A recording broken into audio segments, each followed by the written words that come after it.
The movie opens as 4 men arrive in Washington, D.C. in an old, beat-up car. They stop by the roadside and 2 men dressed in suits get down from the back seat. These are U.S. Secret Service agents Riley and Colt, while the remaining 2 are goons who work for Tin Duik, a sociopathic murderer. Hiding in Colt's pocket is a steel ball that contains vials of a blue liquid. Whoever drinks this mysterious liquid can vanish into thin air without any trace. At the same time, a grand lunch is being held at a nearby hotel. Top diplomats from several nations around the world have gathered there at the invitation of the U.S. government. The ambassador from Argentina also arrives, closely followed by the ambassador from the Palawan archipelago. But it quickly becomes clear that the diplomats from the major nations are being kept separate from the ones from small nations. Sam Cooper, a U.S. State Department official, has been tasked with overlooking the guests from the small nations. Sam is getting married later that day to his longtime girlfriend Amanda. He hopes that everything goes smoothly under his watch so that he can hand the duty to his colleagues and leave. However, not only are the diplomats from the smaller nations being kept separately, but the service and food that are being served are also of lower quality. Meanwhile, the ambassador from Palawan archipelago gets into an argument with another diplomat over the seating arrangements. Tensions begin to rise, and the entire lunch soon erupts into chaos. Plates are thrown, food is hurled, and several people get injured. As Sam desperately tries to get things under control, one of his colleagues tells him to leave immediately or he will be late for his marriage ceremony. Sam reluctantly proceeds to depart, but his boss, Michael Ensing, stops him in the lobby. He is then chastised for being unable to control the situation, and the boss even threatens to draft him to Greenland before finally allowing him to leave. On the other hand, the 2 U.S. Secret Service enter a tall building nearby the hotel where the lunch is currently taking place. The building is the secret base of Tin Duik, who has already used the blue invisibility vial. While they are waiting for the elevator to arrive, Riley blindsides Colt and punches him. He then grabs the steel ball from his pocket and rushes out of the building, but Colt soon regains his wits and goes after his partner turned enemy. Following this, a chase ensues throughout the streets of Washington, D.C. The 2 goons who have been waiting in the car notice the commotion and quickly realize that Riley has betrayed them. Hence, they also go after him, but the secret agent manages to dodge all the pursuers. He then gets into a red pickup truck while Colt and the goons follow in their old car. Elsewhere, Sam's friend is driving him to the wedding venue as he's already late for the ceremony, but just as they approach a turnabout, the old car being driven by Colt rams into them, leaving Sam dazed by the roadside. Fortunately, one of the officials who works for the Russian embassy arrives at the spot and notices the crash. Sam explains that he is getting late for his marriage, and the Russian offers to drop him off. After several hours of delay, Sam finally arrives at the hotel where his wedding is to take place. His wife-to-be is extremely angry and refuses to believe his excuse. Why was anyone cool with him working on his wedding day in the first place? However, his friends get the situation under control and leave him alone in their hotel room so that he can clean up. A few minutes later, Sam sees a floating steel ball enter his room. A disembodied voice then orders him to close the door. Initially, Sam thinks that his friends are pranking him and pokes the air below the steel ball. To his utter surprise, he can feel a person's abdomen. The ball is being held by Riley, who has drunk the blue liquid and become invisible to evade his pursuers. But before the confused Sam can lock his door, Colt and the 2 goons barge in, knocking him unconscious in the process. Riley tries his best to evade them using his invisibility, but he is eventually caught and stabbed by one of the goons. As he drops to the floor, his body becomes visible, but it turns out he's just pretending to be dead. Riley then quietly rolls the steel ball under the sofa nearby. When the bad guys are unable to locate it, they quickly run away from the scene. Did we get what we came for? No. Okay, let's go. Shortly after, a wounded Riley awakens Sam and hands him the ball. He requests him to take it to someone named Runkleman. He then asks Sam to take the knives out of his back, but soon dies because of the wounds. Unfortunately for Sam, the police, his friends, and the bride barge into the room at that moment. They notice him holding the knives right beside a naked dead body and assume that he is the perpetrator. The cops then chase him for a while, but Sam eventually manages to evade them. That following night, Colt and the 2 goons return to the secret hideout where an invisible Duik is reading a newspaper. It is revealed that the villain has been taking several doses of the invisible liquid to keep himself hidden. He wears a trench coat and a hat just so that his henchmen can make out where he is. With his supplies now running low, he wants the steel ball and a large amount of vials inside it. Meanwhile, the headline on the newspaper shows that a State Department aide named Sam Cooper is wanted for the murder of Secret Service agent Riley, it is now evident that Colt is a traitor to the US government and has been working for the criminal,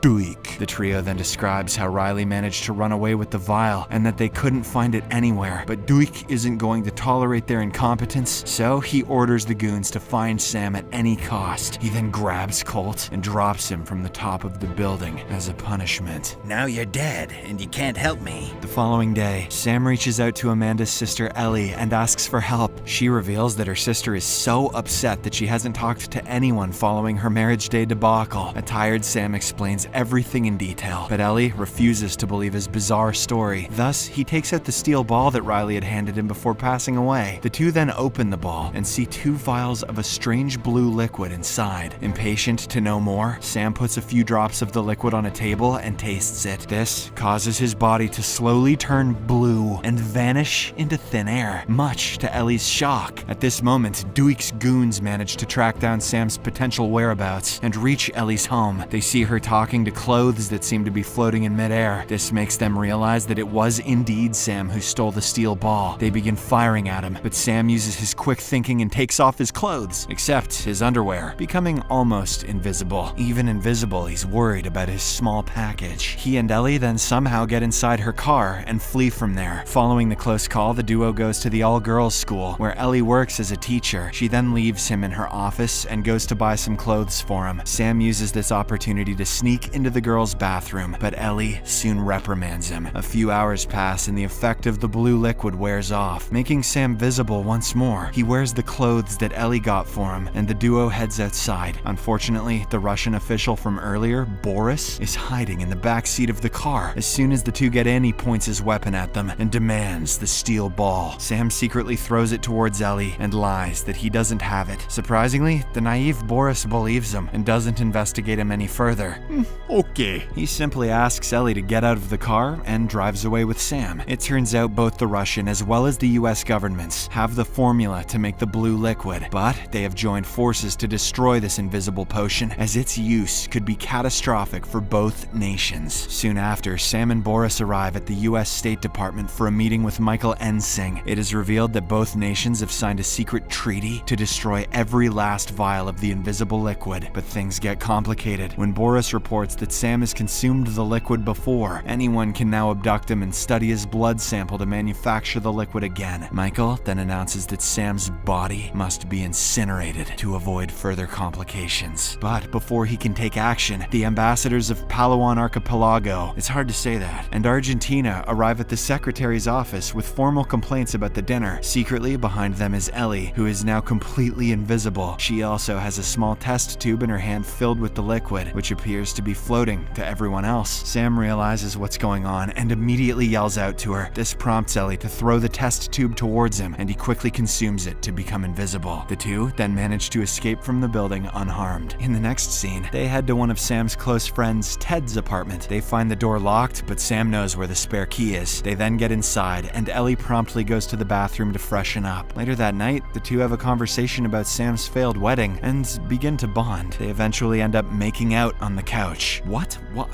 Unaware that a bunch of old men have been watching them from the next building. After a few hours, Sam hears the sound of several cars arriving in front of the apartment. He realizes that his close friend has betrayed him and relayed the information to the US as well as Russian agencies. However, he and Ellie rush out of the apartment with the steel ball and sneak to the basement through the emergency staircase. Outside the building, they run into the group of old men who were stalking them earlier. It is obvious that they are smitten by Ellie, and she uses this opportunity to borrow their car. Later, Sam compiles a list of everyone named Runkleman and narrows it down to the final 9 people. There were 9 people? Before his death, Agent Riley had asked him to take the steel ball to someone named Runkleman. Hence, he and Ellie go to the addresses of each possible candidate and try to find out if they know anything about Riley. After checking off the first 8 candidates from their list, they travel to the last one, who lives by the city's dockyard. This turns out to be the Runkleman they are looking for. But when they enter the house, they are shocked to find Ted inside. It is then revealed that Ted is a secret FBI agent who has been monitoring the case about the invisible liquid. The night when Riley died, he was actually trying to get to Ted, not Sam. As the trio is engaged in conversation, Runkleman's landline begins to ring. Sam cautiously picks it up and finds Duke on the other end. The sociopath reveals that he has abducted Amanda and threatens to kill her if Sam doesn't arrive at the Capitol Hill building with the steel ball. With no other options, Sam pushes Ted aside and runs away to a nearby boat with Ellie. In the next scene, the duo arrives at Capitol Hill and are quickly taken hostage by Duke's goons. Inside, they finally meet the invisible villain, who reveals that he had already killed Runkleman a long time ago. He was simply using Sam and the Secret Service to get the steel ball delivered to Runkleman's house, from which he could have it picked up without being detected. Seconds later, the effects of the liquid begin to wane, and Duke slowly becomes visible. In a shocking twist, it is revealed that the murderous villain is none other than Amanda. She had actually been using an instrument to deepen her voice like a man's. Amanda never loved Sam and was simply using him for her plan. Convenient that she happens to be evil, given that Sam just cheated on her. Just then, Boris and Ted arrive at the Capitol and eliminate all the goons one after another. This worries Amanda, so she snatches the steel ball from Sam and chugs down a vial of the blue liquid. Now invisible once more, she strips down and runs away from there, laughing maniacally. But Sam, Boris, and Ted manage to corner her in the room where old US currencies are incinerated. At this point, Amanda fully loses her mind due to the sustained use of the liquid. She realizes that there's no escaping, so she climbs onto a conveyor belt and jumps into the fire, unaliving herself. Sam and Ellie are devastated by her demise, but Ted and Boris breathe a sigh of relief. Subscribe for more videos like this, turn on notifications, and leave a like to help the channel out. Thank you for watching.